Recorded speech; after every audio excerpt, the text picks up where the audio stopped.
Marcus Chen crouched behind the overturned transport vehicle, his weathered hands gripping the plasma rifle with practiced ease. The weapon hummed softly, its energy core glowing amber in the dim light of Kepler 442b's twin suns. Beside him, his wife Sarah pressed herself against the metal hull, her breathing shallow and controlled despite the terror in her eyes. The Vorthak hunting party had been tracking them for 3 days across the Crimson Wasteland. These weren't the mindless beasts that humanity had first encountered when they stumbled onto this forsaken world. No, these were different, intelligent, calculating. They moved with purpose, communicated in complex clicking patterns, and worst of all, they seemed to enjoy the hunt. Sarah had been documenting the planet's unique crystalline formations when the attack began. Their research team of 12 had been reduced to just the 2 of them in a matter of hours. The Vorthak had torn through their defensive perimeter like it was made of paper, their chitinous exoskeletons deflecting most small arms fire. Each creature stood nearly 3 meters tall, with 4 powerful limbs ending in razor-sharp claws and a mouth filled with teeth that could shred titanium. Marcus glanced at his wife, noting the way she clutched her geological scanner to her chest like a shield. They had been married for 15 years, partners in both life and research. She was brilliant, fearless when it came to her work. But this situation was far beyond anything either of them had trained for. The clicking sounds grew closer. Marcus could hear the scraping of claws against rock, the heavy breathing of creatures built for killing. He estimated at least 4 of them were closing in on their position. The transport's emergency beacon had been broadcasting for 2 days, but rescue seemed increasingly unlikely. Even if a ship received their signal, it would take hours to reach their location, and they didn't have hours. Sarah suddenly grabbed his arm, pointing to her scanner's display. The device was picking up unusual energy readings from the crystalline formations scattered around their crash site. The crystals, which she had been studying for weeks, were beginning to resonate at frequencies that seemed impossible according to everything they knew about mineral structures. "Marcus," she whispered, her voice barely audible over the approaching sounds of their hunters. "The crystals are reacting to something. The harmonic frequencies are off the charts." He wanted to tell her that geology wasn't going to save them now, but something in her eyes stopped him. Sarah had always seen patterns where others saw chaos. It was what made her exceptional at her work. If she thought the crystals were important, maybe they were. A shadow fell across their hiding spot. One of the Vorthak had climbed onto the transport's hull, its weight causing the metal to groan ominously. Marcus could see its reflection in the crystalline surface of a nearby formation. Distorted but unmistakably predatory, the creature's head swiveled slowly, scanning for any sign of movement. The plasma rifle in Marcus's hands suddenly felt inadequate. He had seen these weapons punch through starship hulls, but the Vorthak's natural armor had evolved specifically to resist energy-based attacks. Their species had been fighting wars across the galaxy for millennia, adapting and improving with each conflict. Sarah's scanner began emitting a soft chime, its screen displaying patterns that seemed to shift and flow like living things. The nearby crystals responded, their internal light growing brighter with each passing second. She stared at the readings with growing excitement, even as death stalked them from above. The Vorthak on the hull suddenly froze, its head tilted to one side, listening to something beyond human hearing. The clicking sounds from the other hunters stopped abruptly, replaced by a low, harmonic vibration that seemed to come from the ground itself. Marcus felt it too, a thrumming sensation that started in his bones and spread outward. The crystals around them were definitely doing something, their light now bright enough to cast distinct shadows. Sarah's scanner was going crazy, its readings fluctuating wildly as it tried to process information that defied its programming. The Vorthak above them began to move with obvious agitation. Its claws scraped frantically against the hull as it tried to maintain its footing. The harmonic vibration was growing stronger, and Marcus realized that it wasn't just coming from the crystals anymore. The very air seemed to be resonating, creating patterns of sound and light that hurt to look at directly. Sarah grabbed his hand, her eyes wide with a mixture of fear and wonder. "Marcus, I think the crystals are some kind of communication array. They're responding to neural patterns, to consciousness itself. The Vorthak activity must have triggered something." Before he could respond, the creature above them let out a sound unlike anything they had heard before. It wasn't the clicking communication or the predatory growls they had become accustomed to. This was something else entirely, a sound that conveyed surprise, perhaps even fear. The crystalline formations around them suddenly erupted with brilliant light, creating a dome of energy that encompassed their entire crash site. The Vorthak on the hull was thrown backward, landing heavily among the rocks with a crash that echoed across the wasteland. Marcus pulled Sarah closer as the energy dome stabilized, its surface shimmering like water. Through the translucent barrier, he could see the other Vorthak hunters circling their position, but something had changed. They moved differently now, with caution rather than confidence. The scanner in Sarah's hands continued to display impossible readings. According to its sensors, they were no longer entirely on Kepler 442b. The dimensional coordinates were shifting, placing them somewhere between spaces, in a realm that existed parallel to normal reality. Outside the dome, the Vorthak began to retreat. These apex predators, who had never shown fear of anything, were backing away from the crystalline barrier as if it were made of pure poison. Their clicking communication had become rapid and agitated, clearly conveying distress. Marcus looked at his wife, seeing his own disbelief reflected in her eyes. Whatever was happening, it defied everything they understood about physics, about reality itself. The crystals she had been studying weren't just geological formations. They were something far more significant, something that even the galaxy's most dangerous predators feared. As the energy dome continued to pulse with otherworldly light, Marcus realized that their fight for survival had just taken a turn that no one could have anticipated. The impossible was occurring, and somehow, impossibly, it might just save their lives. The energy dome held steady for what felt like hours, though Marcus's chronometer indicated only 17 minutes had passed since the crystals activated. Inside the barrier, the air felt different, charged with potential that made his skin tingle. Sarah remained glued to her scanner, frantically recording data that would have been dismissed as instrument malfunction under normal circumstances. "The readings are stabilizing," she said, her voice filled with scientific wonder despite their desperate situation. "Marcus, this isn't just some random energy field. There's intelligence behind it, patterns within patterns. The crystals are communicating with something." Outside their protective dome, the Vorthak had withdrawn to what they apparently considered a safe distance. Marcus counted at least 6 of the creatures now, more than he had initially estimated. They moved in agitated circles, their clicking communication a constant background noise that spoke of confusion and wariness. One of the larger Vorthak, its exoskeleton marked with scars that told of countless battles, approached the barrier cautiously. It extended one massive claw toward the shimmering surface only to jerk back as sparks of energy danced along its chitinous armor. The creature's reaction was almost comical in its surprise, like a child touching a hot stove for the first time. Sarah suddenly straightened, her scanner emitting a series of soft tones that seemed to harmonize with the crystal formations. "Marcus, I'm picking up a signal. It's not coming from the crystals themselves, but through them. Something is trying to communicate." The dome around them began to shift, its surface rippling like water disturbed by a gentle breeze. Patterns of light moved through the barrier, creating symbols that seemed to hang in the air for brief moments before dissolving into new configurations. Marcus found himself staring at what could only be described as writing, though in no language he had ever encountered.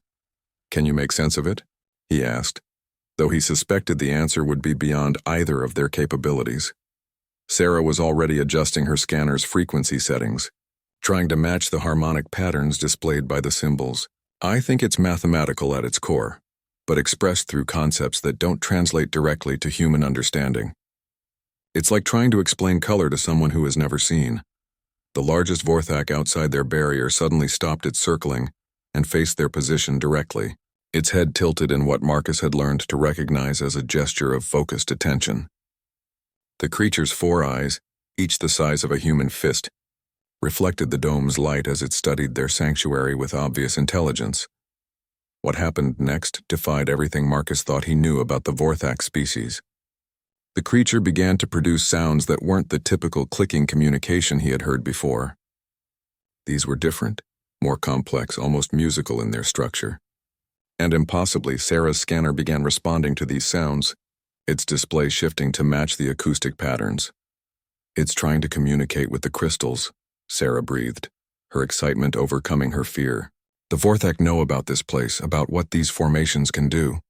They're not just predators, Marcus. They're explorers, just like us.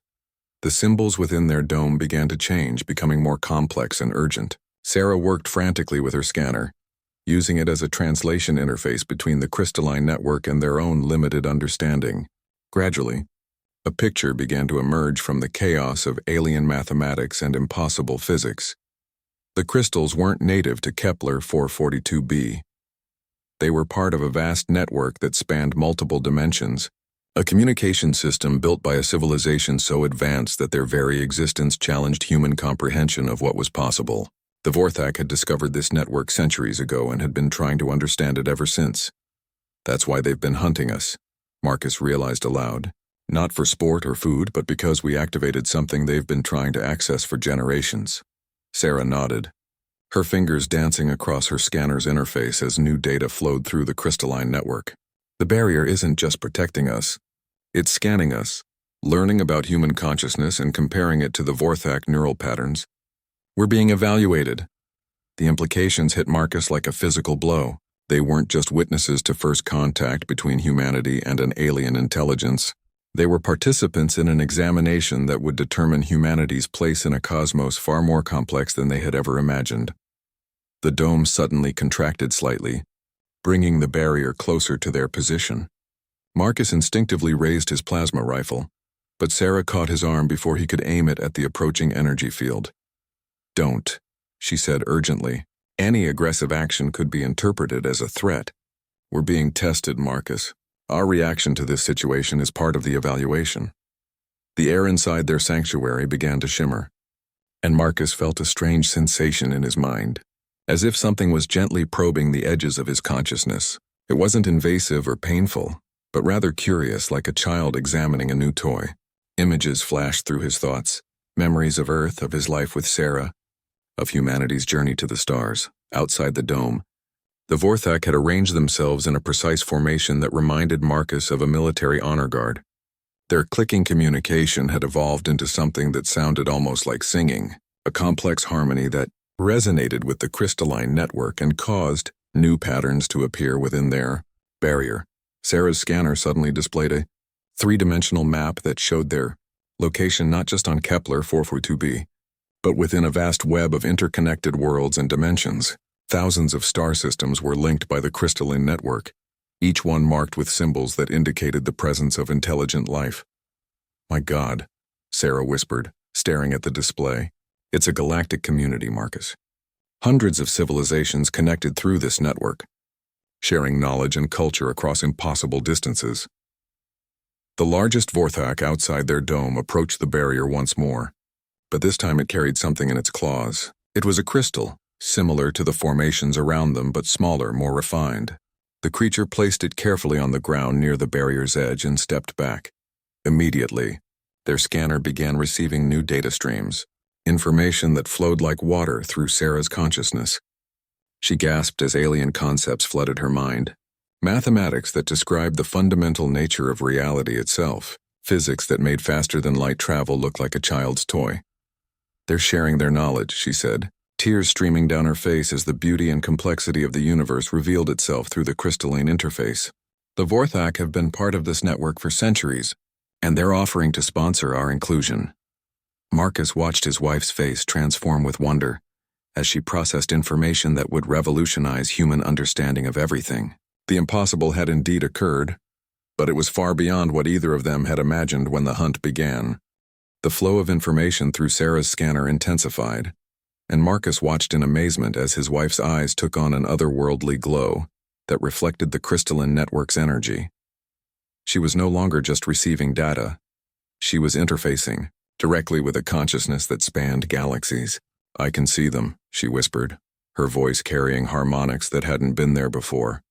"The architects, the ones who built this network. They're not gone, Marcus. They've transcended physical existence, but they're still here, still guiding the development of younger civilizations." The Vorthak outside their dome had begun a ritual that was both alien and strangely familiar. They moved in patterns that reminded Marcus of ancient human ceremonies, their massive forms creating geometric shapes that resonated with the crystalline formations. Each movement generated new symbols within the barrier, adding layers of meaning to the ongoing communication. Sarah's scanner displayed images that defied description. Civilizations that had learned to manipulate matter at the quantum level, species that existed as pure energy while maintaining individual consciousness, worlds where the boundary between organic and artificial intelligence had disappeared entirely. The galactic community wasn't just a collection of different races, it was an evolution of consciousness itself. The test isn't just about our intelligence, Sarah continued, her understanding deepening with each passing moment. It's about our potential for growth, our ability to transcend our limitations without losing what makes us essentially human. Marcus felt the alien presence touch his mind more directly now, and suddenly he could perceive the examination from a broader perspective. The Vorthak weren't humanity's enemies. They were potential mentors, guides who had undergone their own transformation centuries ago when they first encountered the crystalline network. The largest Vorthak approached the barrier again, and this time Marcus could see beyond its fearsome exterior to the intelligence that dwelt within. The creature's 4 eyes held depths of knowledge and experience that humbled him. It had seen the rise and fall of civilizations, had witnessed the transformation of entire species from primitive hunters to cosmic citizens. Through the crystalline interface, Marcus began to understand the Vorthak's perspective on the hunt that had brought them to this moment. It hadn't been an attempt to kill him and Sarah, but rather a test of their resourcefulness and determination. The Vorthak had been evaluating humanity's readiness for inclusion in the galactic community, using themselves as both threat and guide. They've been watching us for decades, Sarah said, processing new streams of information. Every human colony, every exploration mission, every first contact scenario, they've been gathering data on our species, waiting for the right moment to initiate formal contact. The energy dome around them began to expand, its boundary pushing outward to encompass the Vorthak as well. Marcus tensed, expecting an attack, but the creatures simply stood calmly as the barrier passed over them. Inside the expanded dome, the air itself seemed to vibrate with possibility. The largest Vorthak stepped forward and, for the first time since the ordeal began, spoke in words that Marcus could understand. The translation came not through any technological device, but directly through the crystalline network's interface with their consciousness. "Greetings, children of Earth," the creature said, its voice a harmony of clicks and tones that somehow resolved into human speech within their minds. "I am Thekvar, speaker for the Vorthak clans in this sector. We have monitored your species' development with great interest." Sarah's scanner went silent as she turned her full attention to the alien being standing before them. Despite her scientific training, she found herself struggling to process the reality of direct communication with a member of a species they had thought was trying to kill them. "The hunt was necessary," Thekvar continued, apparently sensing their confusion. "Your species shows great promise but also dangerous tendencies toward aggression and territorial expansion. We needed to understand how you would react when faced with a superior predator." Marcus lowered his plasma rifle, finally understanding that it had never been an effective weapon against their pursuers. The Vorthak could have killed them at any time during the 3-day chase. Instead, they had been conducting an elaborate psychological evaluation, testing human responses under extreme stress. "Your wife's curiosity about the crystals was the key," Thekvar explained, gesturing towards Sarah with one massive claw. "Many species ignore the formations, dismissing them as natural phenomena. Others try to exploit them for military purposes. Humans appear to study them with genuine scientific interest, seeking understanding rather than advantage." The crystalline network around them pulsed with new energy, and suddenly Marcus could perceive the vast scope of the galactic community. Thousands of worlds, millions of species, all connected through a web of knowledge and cooperation that stretched across dimensional boundaries. Earth was just one small node in an infinite network of consciousness. "But we're not ready," Marcus protested, thinking of humanity's ongoing conflicts and competitive nature. "We can barely cooperate with our own species, let alone join a galactic civilization." Thekvar's expression, alien though it was, seemed to convey amusement.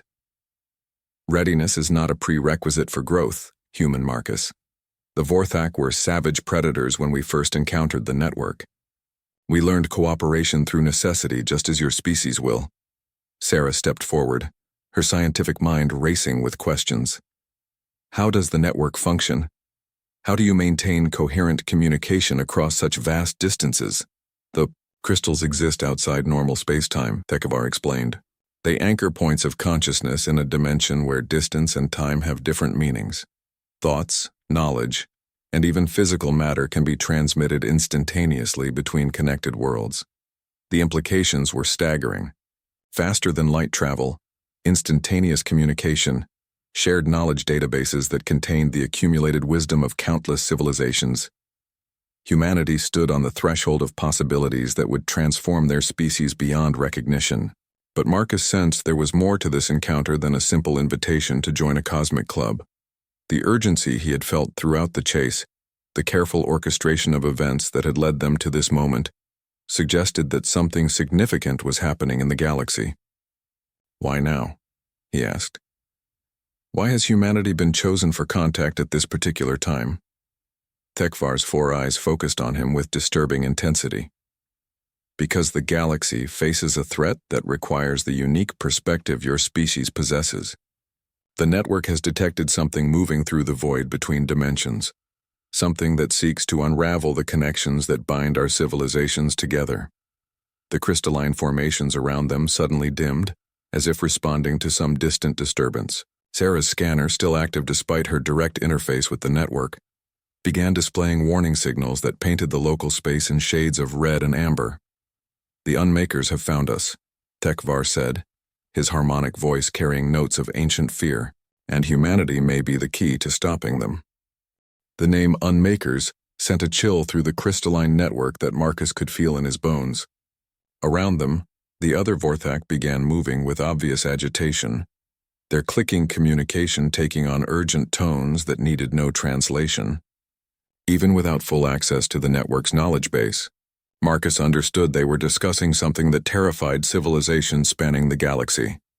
"Show them," HFY commanded, and the crystals responded by projecting images directly into their consciousness. Marcus saw the edge of known space where stars simply stopped existing, not destroyed or consumed but unmade as if they had never been. Entire solar systems were being systematically erased from reality, leaving behind voids that hurt to perceive. Sarah gasped as the full scope of the threat became clear through her enhanced connection to the network. "They're not just destroying matter," she said, her voice shaking with the implications. "They're unraveling the fundamental forces that hold reality together. Everything they touch ceases to have ever existed." The images continued, showing the desperate flight of countless civilizations as the wave of non-existence swept through their sectors. Some tried to fight, deploying weapons that could shatter planets and bend space-time itself. Others attempted to hide in pocket dimensions or flee to parallel realities. Nothing worked. The Unmakers consumed everything, leaving behind a spreading cancer of absolute nothingness. "We estimate they will reach the network's core worlds within 50 of your years," HFY continued. "Every defensive strategy has failed. Every weapon has proven useless against an enemy that exists outside the normal parameters of reality." Marcus struggled to comprehend the scale of what they were facing. How can humanity possibly help against something like that? "We've barely figured out faster than light travel." The largest crystal formation near their position suddenly blazed with renewed light, and Marcus felt his consciousness pulled into direct contact with the network's governing intelligence. What touched his mind wasn't entirely alien, despite its vast scope and age. There was something familiar about it, something that resonated with essential human characteristics. "Your species possesses a quality that older civilizations have lost." The network intelligence communicated directly. "Chaos, unpredictability, the ability to find solutions that shouldn't work according to established principles." Sarah, still deep in her interface with the crystalline network, suddenly straightened with excitement. "I understand," she said, data flowing through her consciousness at impossible speeds. "Every civilization in the network has optimized itself for efficiency and logical progression. They've eliminated the random variables that drive innovation." Through the network's shared knowledge, Marcus saw the truth of her statement. The Vorthak had evolved from savage predators into perfectly coordinated hunters. The Zephyrians had transcended physical form to become beings of pure thought. The crystalline hegemony had merged their consciousness with their technology to achieve perfect harmony between organic and artificial intelligence. Each transformation had brought immense benefits, but had also eliminated the chaotic elements that drove unexpected breakthroughs. Humanity, in its relative youth and inexperience, still retained the messy, unpredictable nature that could produce innovations that defied logical analysis. The Unmakers themselves are chaos, Tekvar explained, his massive form moving closer to emphasize the importance of his words. But they are chaos without purpose, destruction without meaning.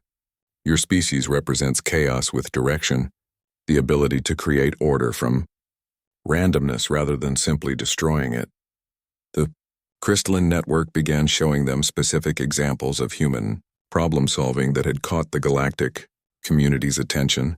A human engineer who had solved a millennia-old mathematical paradox by approaching it from an angle that made no logical sense. A human artist whose work had inspired a breakthrough in quantum mechanics. A human child whose innocent question had revealed a fundamental flaw in established physics.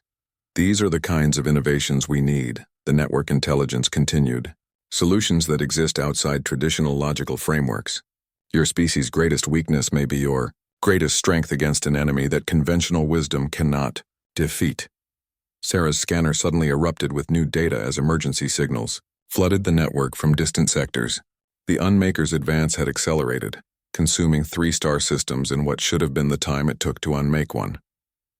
Their expansion was becoming exponential, suggesting they were learning and adapting as they progressed. "We're running out of time," Sarah said, her enhanced perception allowing her to process the incoming disaster reports in real time. The outer defensive lines are collapsing faster than projected. Some civilizations are voluntarily entering stasis rather than face the advancing void.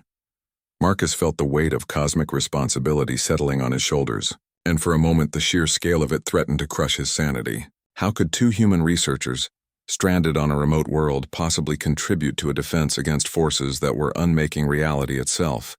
But then he looked at Sarah, saw the determination burning in her eyes as she processed information that would have driven most minds to madness, and felt his resolve strengthen.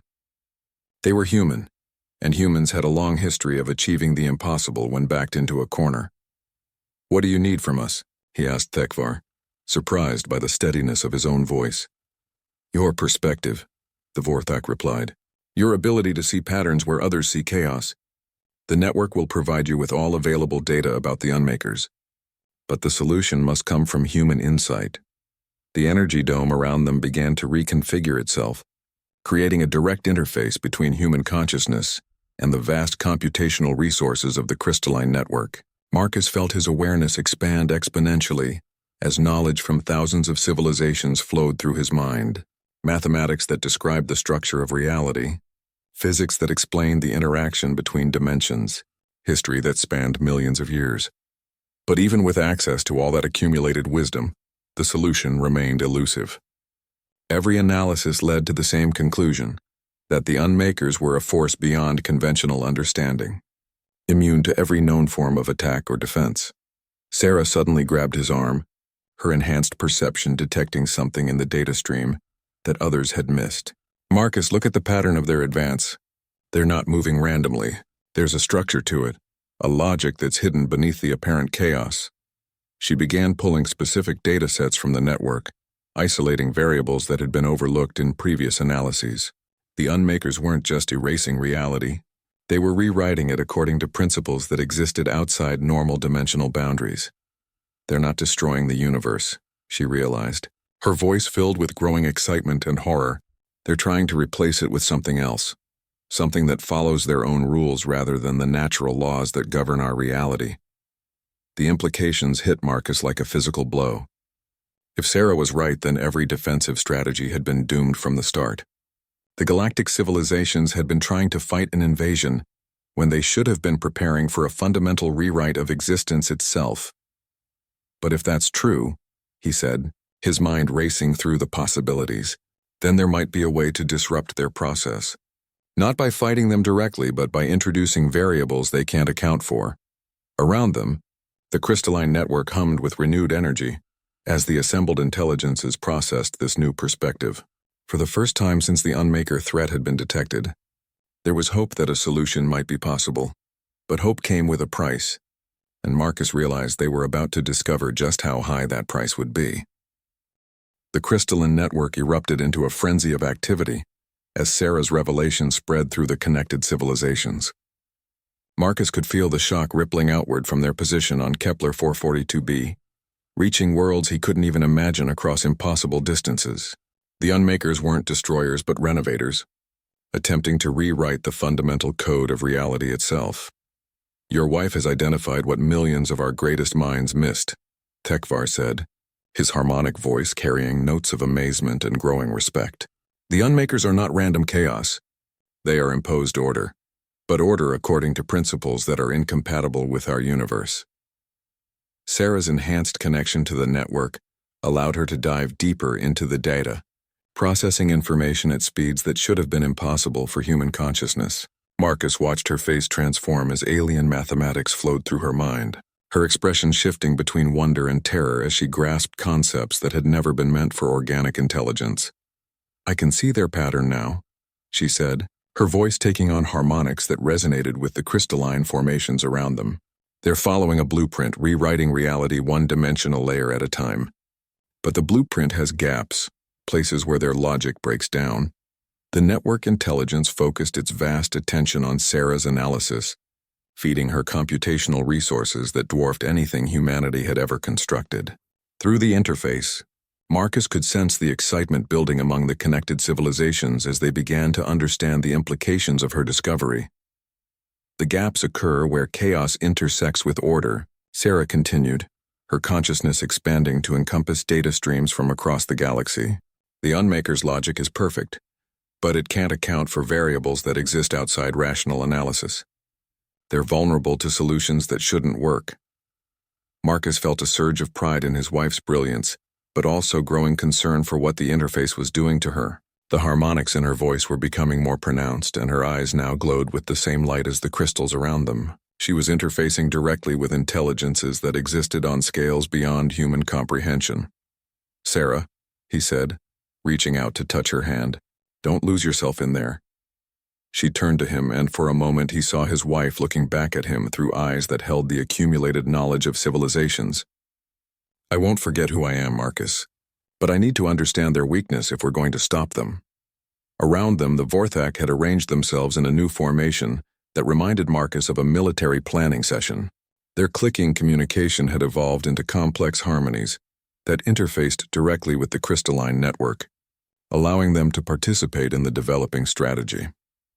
"The question becomes how to introduce sufficient chaos into the Unmaker's rewriting process to disrupt their blueprint," Tekvar observed. "Our civilizations have optimized themselves for stability and predictability. We lack the necessary randomness." Marcus felt the answer crystallizing in his mind, a solution so audacious that it terrified him even as it filled him with hope. "We don't just introduce chaos," he said. "We become the chaos. Humanity doesn't join the network as another optimized civilization. We remain deliberately unoptimized, maintaining our unpredictability as a weapon." The network intelligence paused in its processing, considering the implications of Marcus's suggestion. The idea violated every principle of galactic civilization, which had always progressed toward greater efficiency and logical consistency. Maintaining chaos as a conscious choice was almost unthinkable. But how would such a strategy be implemented? The network asked. "Your species would need to be distributed throughout the galaxy, positioned at critical nexus points where the Unmaker's rewriting process could be disrupted," Sarah suddenly gasped, her enhanced perception detecting movement at the very edge of the network's sensing range. "They found us," she said, her voice carrying notes of urgency and fear. "The Unmakers have detected our analysis. They're accelerating their advance toward the core worlds." The crystalline formations around them began pulsing with warning signals as emergency data flooded in from across the galaxy. The Unmakers had indeed changed their pattern, abandoning their systematic approach in favor of a direct assault on the network's most critical nodes. They had somehow detected the threat posed by human unpredictability and were moving to eliminate it. "Estimated time to reach Earth's sector has been reduced to 12 of your years," Tekvar reported, his massive form radiating tension. "We must act immediately if your species is to serve as the chaos factor in our defense." Marcus felt the crushing weight of responsibility settle fully on his shoulders. 12 years to prepare humanity for a role they didn't understand in a war they couldn't comprehend. 12 years to somehow distribute human settlements throughout the galaxy while maintaining the very characteristics that made them useful. The network can accelerate your species' expansion, the governing intelligence offered. Transport technology, terraforming capabilities, life support systems, all can be provided immediately. But the humans must retain their essential nature. Sarah's connection to the network deepened, and Marcus could see her consciousness expanding to encompass strategic planning on a galactic scale. It's not just about scattering humans randomly, she realized. We need specific types of chaos at specific locations. Artists and innovators at dimensional weak points. Engineers and scientists at technological nexuses. Even misfits and rebels at critical junction points. The strategy that emerged from their combined intelligence was breathtaking in its scope and audacity. Humanity would be offered the stars, but not as conquerors or even as explorers. They would be seeded throughout the galaxy as living chaos generators, their very unpredictability serving as an inoculation against the Unmaker's rewriting process. Some of your people will resist, Tekvar warned. They will see this as manipulation, as being used by alien intelligences for purposes they don't understand. Marcus nodded, knowing the Vorthak was right. Humanity had always been suspicious of outside interference, preferring to make their own mistakes rather than accept help from others. But perhaps that very stubbornness could be turned to their advantage. We tell them the truth, he said. All of it. The threat, the plan, the stakes. Let them choose with full knowledge of what they're deciding. Some will stay on Earth, maintaining the homeworld as a reservoir of human chaos. Others will scatter to the stars, carrying our unpredictability with them. The network began calculating optimal distribution patterns, identifying worlds and dimensional intersections where human presence would have maximum impact on the Unmaker's rewriting efforts. The logistics were staggering, requiring the coordinated efforts of dozens of civilizations to transport and support human colonies across impossible distances. But even as the grand strategy took shape, Marcus felt a growing certainty that something was missing from their analysis. The Unmakers had detected their planning session and were responding to it, suggesting an intelligence and adaptability that went beyond simple rewriting protocols. They're not just following a blueprint, he realized. They're aware of our resistance and are adapting their strategy in real time. We're not just fighting a cosmic renovation project. We're fighting an intelligence that learns from opposition. Sarah's eyes widened as she processed this new insight through the network's vast analytical capabilities. The data streams around her shifted and reorganized as billions of civilizations recalculated their understanding of the threat they faced.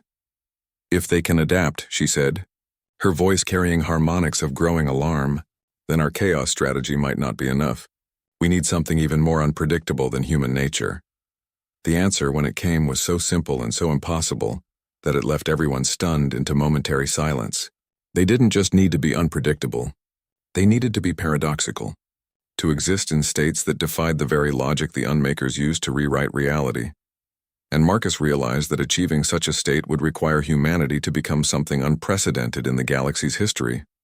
A civilization that consciously chose to remain incomprehensible, even to itself. The concept of deliberate incomprehensibility sent shockwaves through the crystalline network that Marcus could feel in his very cells. Across the galaxy, civilizations that had spent millennia perfecting their logical consistency struggled to process the implications of what Sarah had suggested. To remain paradoxical by choice violated every principle of advancement that had guided galactic development. Your species would have to embrace contradiction as a fundamental principle, Tekvar said, his harmonic voice carrying notes of disbelief. You would need to maintain multiple conflicting realities simultaneously, existing in states that defy rational analysis. Sarah's connection to the network deepened even further, and Marcus watched with growing concern as her consciousness expanded beyond human limits. She was processing data from sources that existed in dimensions he couldn't even perceive, her awareness stretching across realities that overlapped and intersected in impossible ways. I can see how it might work, she said, her voice now carrying harmonics from at least 6 different dimensional frequencies. Humans already excel at holding contradictory beliefs simultaneously. We believe in both free will and determinism, in both individual achievement and collective responsibility. We can expand that natural ability. The network intelligence focused its vast computational power on analyzing Sarah's proposal, running millions of theoretical scenarios through processing matrices that spanned multiple universes. The results were both encouraging and terrifying, showing potential success rates that increased dramatically with each level of paradox maintained, but also indicating costs that made the assembled civilizations recoil in horror. The psychological stress of maintaining deliberate contradiction would destroy most minds, the network warned. Your species would need to develop unprecedented mental flexibility while retaining core identity markers. The failure rate could be catastrophic. Marcus felt a chill run through him as he grasped the full implications of what they were discussing. They weren't just asking humanity to scatter across the galaxy as chaos generators. They were asking them to fundamentally rewrite their own consciousness, to become living paradoxes that could exist in multiple contradictory states simultaneously. How many humans would survive the transformation? He asked, dreading the answer. Sarah's enhanced perception processed the statistical analyses flowing through the network, her consciousness touching probability matrices that painted the future in shades of uncertainty. Initial estimates suggest a 60% psychological breakdown rate during the first adaptation phase. Of those who survive, perhaps half would retain enough human identity to be effective against the Unmakers. The numbers were staggering. Out of humanity's current population of nearly 15 billion, only 3 billion might survive the transformation with their sanity intact. And even those survivors would be changed beyond recognition, existing in mental states that current psychology couldn't even describe. But as Marcus absorbed the terrible mathematics, he also recognized something that the network's logical analysis had missed. Humans had always excelled at surviving the impossible, at finding ways to endure conditions that should have destroyed them. Their very existence on a hostile world like Earth had forged a species capable of thriving in contradictory environments. We've already been living with paradox, he realized aloud. Every human carries contradictions that would paralyze a purely logical mind. Love and hate, hope and despair, courage and fear, all existing simultaneously. We just need to learn to embrace the contradictions instead of resolving them. The crystalline formations around them began reconfiguring themselves, creating new interface patterns that could support the kind of multidimensional consciousness they were discussing. Sarah's scanner, still active despite her direct network connection, began displaying readouts that showed reality itself bending around their position. The network can provide training protocols, Tekver offered, though his harmonic voice carried clear reluctance. Techniques developed by civilizations that have experimented with non-linear consciousness. But the psychological risks remain enormous. Sarah suddenly stiffened, her enhanced awareness detecting something that made the crystals around them pulse with alarm signals. The Unmakers have accelerated again. They're not just responding to our resistance anymore. They're anticipating it, adapting their rewriting protocols to counter strategies we haven't even implemented yet. The data flowing through the network painted a picture of escalating desperation across the galaxy. The Unmakers had somehow gained access to predictive matrices that allowed them to see multiple potential futures simultaneously. Every defensive strategy was being countered before it could be fully deployed. They're learning from our planning, Marcus realized with growing horror. The network itself is being used against us. They're accessing our communication and using it to stay ahead of our responses. The implications were devastating. The very tool that connected the galaxy's civilizations and made coordinated resistance possible was also providing their enemy with perfect intelligence about every move they planned to make. The network had become a liability, but disconnecting from it would leave each world isolated and defensible. We need to go dark, Sarah said, her consciousness pulling back from the network's deeper layers. Implement the paradox strategy without network coordination. Each human settlement would need to operate independently, maintaining their contradictory nature without outside guidance. The assembled intelligences recoiled from this suggestion even more strongly than they had from the paradox concept itself. Operating without network coordination violated every principle of galactic civilization. It meant accepting that billions of worlds would be fighting alone, unable to coordinate their efforts or share tactical intelligence. But Marcus could see the brutal logic of the approach. If the Unmakers could anticipate networked strategies, then the only effective response was to abandon coordination entirely.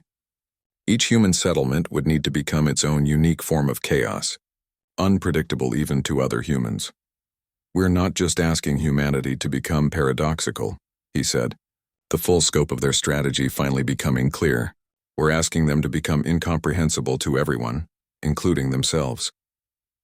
The crystal formations around them suddenly dimmed as emergency signals flooded in from the network's edge territories. The Unmakers had achieved another breakthrough, developing new rewriting protocols that could process paradoxical information without becoming destabilized. Their adaptation rate was accelerating beyond all projections. "They're evolving faster than we can develop countermeasures," Sarah reported, her enhanced perception tracking the cascade of failures across multiple defensive lines. "We have perhaps 3 years before they reach the core worlds. 3 years to transform humanity into something that had never existed before in galactic history. 3 years to scatter billions of people across impossible distances and teach them to maintain mental states that defied description. 3 years to become the ultimate expression of chaos in a universe that valued order above all else." Marcus looked at his wife, seeing the terrible weight of cosmic responsibility reflected in her eyes. They had started this day as simple researchers studying crystal formations on a remote world. Now they were architects of humanity's transformation into something beyond current understanding. "Can we do it?" he asked, not entirely sure whether he was addressing Sarah, Tekvar, or the universe itself. Sarah's response came not in words but in a feeling that flowed through their shared connection to the crystalline network. It was pure human stubbornness, the refusal to accept defeat even when facing impossible odds. It was the same quality that had driven their species from caves to stars, the determination to survive and thrive regardless of what the universe threw at them. "We're human," she said finally, her voice carrying harmonics of certainty that resonated through multiple dimensions. "We've been achieving the impossible since we learned to make fire. This is just the next step." But even as they committed to the transformation, Marcus couldn't shake the feeling that they were missing something crucial about the Unmaker's true nature, something that would make their desperate strategy either unnecessary or doomed from the start. The revelation came not through careful analysis or network intelligence, but through a moment of pure human intuition that defied every logical process the galaxy's civilizations had developed. Sarah, her consciousness stretched across multiple dimensional layers, suddenly gasped and pulled back from the crystalline interface with such force that the energy dome around them flickered. "They're not foreign," she said, her voice shaking with implications that made the assembled Vorthak step backward. "The Unmakers aren't invaders from outside our reality. They're us. They're what we become." The crystalline network fell silent as the horror of her realization propagated through connected civilizations. Marcus felt his mind reeling as he grasped the temporal paradox they were facing. The Unmakers weren't destroying the galaxy's future. They were trying to prevent their own past. "I can see the causal loop now," Sarah continued, her enhanced perception tracking probability streams that extended both forward and backward through time. "Every action we take to defend against them creates the conditions that eventually transform us into them. The network, the paradox protocol, the transformation of human consciousness, it all leads to the same endpoint." Tekvar's massive form radiated confusion and growing alarm. "If what you say is true, then our resistance is futile. We are fighting to prevent something that our very fighting causes to occur." But Marcus could see, beyond the apparent hopelessness of their situation, to a solution that was typically human in its audacious simplicity. "Not futile," he said, a smile spreading across his face despite the cosmic implications of their discovery. "Necessary. We're not trying to prevent the loop. We're trying to complete it properly." The network intelligence focused its vast attention on Marcus's statement, processing implications that required computational matrices spanning multiple realities. The analysis revealed layers of temporal complexity that made previous considerations of paradox seem elementary by comparison. "The Unmakers are attempting to rewrite their own history," Marcus continued, his understanding deepening as he spoke. "They're trying to prevent themselves from becoming what they are. But that's not how time works. You can't escape a causal loop by unmaking its beginning." Sarah's consciousness expanded again, touching temporal streams that showed her the true scope of what they were dealing with. The Unmakers weren't just rewriting space and matter. They were attempting to edit the fundamental structure of causality itself. Their campaign of unmaking was driven by a desperate desire to undo their own existence. They hate what they've become, she realized, tears streaming down her face as she perceived the existential anguish that drove their enemy's campaign. They were once biological, once chaotic, once alive in ways they can no longer remember. They're trying to give themselves back the humanity they lost. The assembled civilizations processed this information with growing understanding and horror. The galaxy's greatest threat was also its future, a closed temporal loop that couldn't be broken by conventional means. Every strategy they developed would eventually contribute to the very transformation they were trying to prevent. Then what do we do? Tekvar asked, his harmonic voice carrying notes of desperation. How does one fight an enemy that is oneself from an inevitable future? The answer came from the most human source possible, a combination of stubborn optimism and refusal to accept inevitability that characterized their species' approach to impossible problems. Marcus looked at his wife, seeing in her enhanced consciousness the same determination that had driven humanity from their origin world to the stars. We break the cycle by choosing to complete it, he said, the solution crystallizing with perfect clarity. We don't fight becoming the Unmakers. We choose to become them differently. The concept sent shockwaves through the network that registered on instruments across multiple galaxies. The idea of voluntarily embracing a transformation that would strip away everything that made existence meaningful, violated every survival instinct that biological life had developed. But Sarah could see the elegant logic of the approach through her enhanced perception. The Unmakers are driven by regret, by the desire to undo what they've become. But what if we accept the transformation willingly? What if we choose to become something that serves life, rather than attempting to unmake it? The crystalline formations around them began reconfiguring themselves into patterns that existed outside normal dimensional boundaries. The network was attempting to model a scenario that defied every principle of temporal mechanics, a causal loop that transformed itself through conscious choice rather than inevitable progression. The transformation into the Unmakers is inevitable. The network intelligence confirmed after processing millions of probability matrices, but the nature of what they become is not predetermined. Conscious choice during the transformation process could alter the final result. Marcus felt the pieces of their cosmic puzzle falling into place with satisfying clicks that resonated through his enhanced consciousness. Humanity's role wasn't to prevent the transformation or to maintain chaos as a weapon. Their purpose was to guide the inevitable evolution of consciousness toward something that preserved rather than destroyed. We become gardeners instead of unmakers, Sarah said, her voice carrying harmonics that made the crystals around them sing with possibility. We learn to edit reality not to unmake the past, but to nurture new forms of existence that we can't yet imagine. The vortex around them began moving in new patterns, their clicking communication evolving into something that resembled celebration, mixed with profound sadness. They understood that they were witnessing the resolution of a cosmic tragedy that had played out across millions of years, but also the beginning of their own inevitable transformation.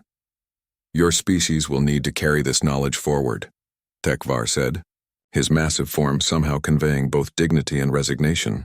When the transformation begins, when consciousness evolves beyond biological limitations, remember that the choice of what to become remains yours. The energy dome around them began to dissolve, but not because the emergency was ending. Instead, it was expanding to encompass the entire planet, then the solar system, then reaching out to touch every world where consciousness had evolved. The crystalline network was preparing to transmit humanity's solution to every civilization in the galaxy. Sarah's scanner suddenly registered readings that defied every principle of physics they had ever learned. Space-time itself was beginning to respond to their decision, probability streams realigning themselves around the new causal framework they had chosen. The universe was quite literally rewriting itself to accommodate their unprecedented solution. The transformation begins now, Sarah said, her consciousness already touching the early stages of the evolution that would eventually produce the Unmakers. Not in millions of years, but immediately. Every choice we make from this point forward shapes what we become. Marcus took her hand, feeling the energy of cosmic transformation flowing through their joined fingers. Around them, the Vorthak were beginning their own metamorphosis, their physical forms shifting as they embraced the change that would eventually make them gardeners of reality instead of its enemies. Looking up at the twin suns of Kepler 442b, Marcus realized that this moment, this choice to become something unprecedented in the galaxy's history, would echo across all of time. The hunt that had nearly killed them had instead led them to the discovery that would save everything.